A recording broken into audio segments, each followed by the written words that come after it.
बंसी हैप्पी होली। अरे happy Holi happy Holi. तोरा पता छे एक बात, तू जब से गेली छोड़ के हम होली खेली। अच्छा एक बात बताता है। क्या? पूछियो। जरूर। बता देबी बता देबी। क्या पूछना चाहते हो? अरे तू बोल भी तबे बोलबो। पूछो तो।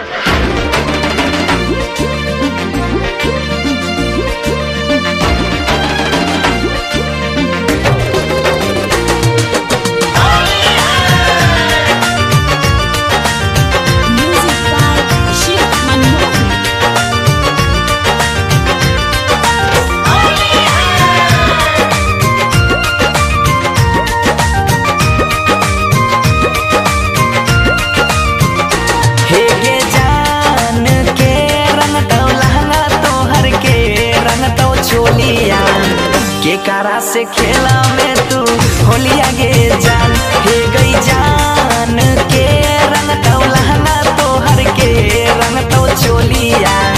के कारा से खेला में तू होलिया गे जान, हे रे जान सैया रंग तई लहंगा हमर तोरा रंग तई चोलिया। नौना तो के संगे खेलबई होलिया रे जान, हे रे जान सैया रंग तई लहंगा हमर तोरा रंग तई चोलिया। नौना तो के संगे खेलबई होलिया रे जान।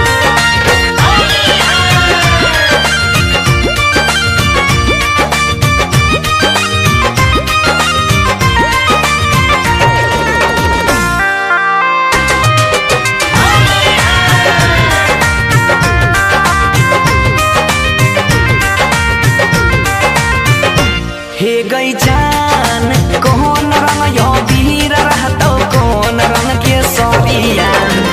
के कर रहतो पीछा करिया गे जान, हे गई जान कौन रंग यो वीर रहतो, कौन रंग के सरिया। के कर रहतो पीछा करिया गे जान, हे रे जान लाल रंग अबीर रहतई कथक रंग साड़िया।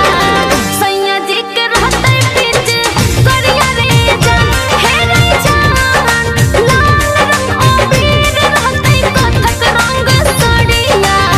सैया जी के रहतई पीछ करिया रे जान।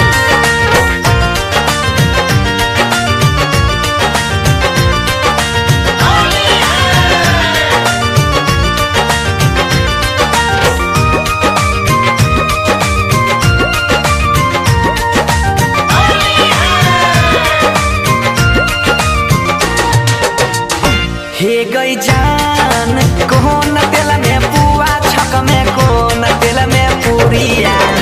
के कारा खिलई में अपना हाथ से गई जान, हे गई जान कौन तेल से पुआ, छक में कौन तेल से पूरिया।